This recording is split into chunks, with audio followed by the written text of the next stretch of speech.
नमस्कार, the deep dive में आपका स्वागत है। पिछली बार हमने बात की थी उस सोच के बारे में कि निवेश बस मेरे खर्चे निकल जाएं के लिए है और ये नजरिया कितना सीमित है। आज हम एक और बहुत ही दिलचस्प सवाल पर बात करेंगे जो अक्सर सुनने को मिलता है। इक्विटी नहीं, कुछ और बताओ जिससे मोटा पैसा बने। ये सोच आती कहाँ से है? मतलब एक निवेशक इक्विटी जैसे रास्ते को छोड़कर कुछ गुप्त क्यों खोजना चाहता है? देखिए, ये सवाल ना अक्सर दो वजह से उठता है। अच्छा। एक तो हो सकता है कि उनका जो मौजूदा पोर्टफोलियो है वो उम्मीद के मुताबिक प्रदर्शन नहीं कर रहा हो, या फिर उन्होंने अपने निवेश में जो भी जोखिम ले सकते थे वो ले चुके हैं।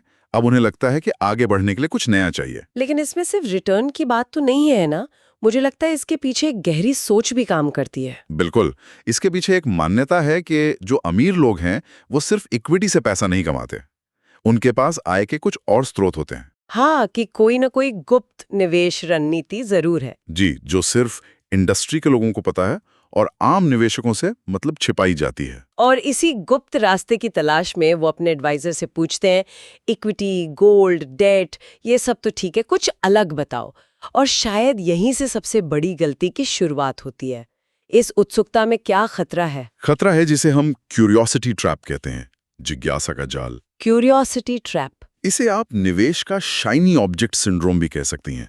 मतलब निवेशक अपने पोर्टफोलियो की धीमी और स्थिर ग्रोथ से बोर हो जाते हैं और उन्हें हर नई चमकती हुई चीज आकर्षक लगती है, भले ही वो कितनी भी खतरनाक हो। बिल्कुल। तो ये चमकती हुई चीजें जैसे मान लीजिए अनलिस्टेड स्टार्टअप्स या कोई विदेशी प्रॉपर्टी या फिर कोई बहुत ही कॉम्प्लेक्स स्ट्रक्चर्ड प्रोडक्ट, ये सुनने में बहुत आकर्षक लगते हैं। लेकिन इनमें अक्सर छुपी हुई लागत होती है, लिक्विडिटी की बहुत कमी होती है, मतलब की जरूरत पड़ने पर पैसा वापस नहीं निकाल सकते। हाँ, और रेगुलेशन की कमी जैसी गंभीर समस्याएं भी होती हैं। ये समझना बहुत जरूरी है।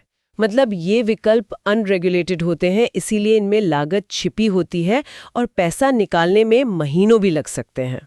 तो अगर ये जाल इतना खतरनाक है तो इससे बचने का सही तरीका क्या है? देखिए, समाधान किसी गुप्त रास्ते को खोजने में नहीं बल्कि सही सवाल पूछने में है। सही सवाल? सबसे पहले तो ज्ञान हासिल करना, और ये ज्ञान सिर्फ नए निवेश विकल्पों के बारे में नहीं बल्कि अपने मौजूदा पोर्टफोलियो और खुद के बारे में होना चाहिए। ठीक है, तो इसे थोड़ा और खोलते हैं। मान लीजिए कोई निवेशक इस मोड़ पर खड़ा है, उसे सबसे पहला सवाल खुद से क्या पूछना चाहिए? सबसे पहला और सबसे जरूरी सवाल, मेरे असल लक्ष्य क्या हैं?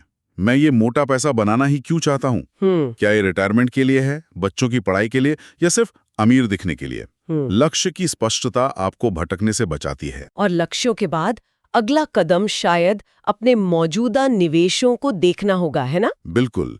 दूसरा सवाल होना चाहिए, क्या मेरा पोर्टफोलियो मेरे लक्ष्यों के हिसाब से सही तरीके से डाइवर्सिफाइड है? और अगर ये अच्छा प्रदर्शन नहीं कर रहा तो क्यों नहीं कर रहा? सही बात है। हो सकता है समस्या नए एसेट क्लास की कमी हो ही ना, बल्कि मौजूदा एसेट एलोकेशन में ही कोई गड़बड़ हो। सही पकड़ा आपने। किसी नई चीज में कूदने से पहले अपना घर तो ठीक कर लें। और यहीं पर रिस्क प्रोफाइल की बात भी आती है, जिसे लोग अक्सर अनदेखा कर देते हैं। बिल्कुल, आपको अपनी जोखिम प्रोफाइल समझनी होगी। मतलब आप कितना नुकसान आराम से झेल सकते हैं। क्या आप रातों रात अपने निवेश का 20% गिरना बर्दाश्त कर सकते हैं? अगर नहीं तो वो चमकती हुई चीज आपके लिए है ही नहीं। तो आज की चर्चा का सार यही है कि मोटा पैसा बनाने का कोई जादुई शॉर्टकट नहीं है, कोई जादुई रास्ता नहीं है। असली सीक्रेट उन बुनियादी सवालों में ही छुपा है जो हम अक्सर खुद से पूछना भूल जाते हैं। बिल्कुल। और यह एक दिलचस्प पैटर्न भी है।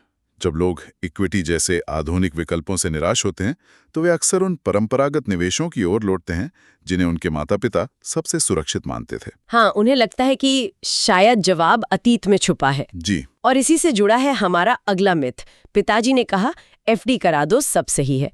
क्या केवल पारंपरिक और तथाकथित सुरक्षित निवेश आज के दौर में दौलत बनाने के लिए काफी हैं? इस पर बात करेंगे अगली बार। हमारे साथ इस चर्चा में जुड़ने के लिए धन्यवाद। जय गुरुदेव।